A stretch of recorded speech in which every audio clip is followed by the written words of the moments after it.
ভারতবর্ষ বিখ্যাত তার জাঁকজমকপূর্ণ খরচবহুল বিয়ের জন্য। বলিউড সেলিব্রিটি হোক বা বড় বড় শিল্পপতি, এমন বিয়ে হয় যেগুলো নিয়ে পুরো বিশ্ব চর্চা হয়। কিন্তু এক বিয়ে সবাইকে অবাক করে দিল। গত বছর গৌতম আদানির ছেলের বিয়ে। শোনা গেল প্রায় 10,000 কোটি টাকা খরচ হয়েছে।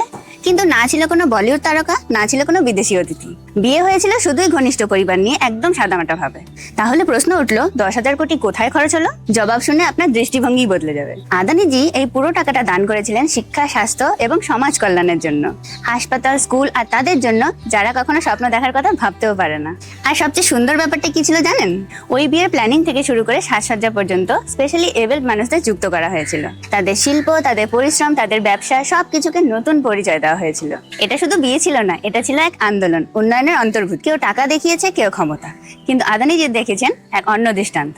দেশকে এগিয়ে নিয়ে যাওয়ার পথ শুধু ব্যবসা নয়, মানবিকতাও হতে পারে। আর সেই জন্যই তার চিন্তা ভাবনা, তার মূল্যবোধই আজকের ভারতের এগিয়ে যাওয়ার আসল কারণ।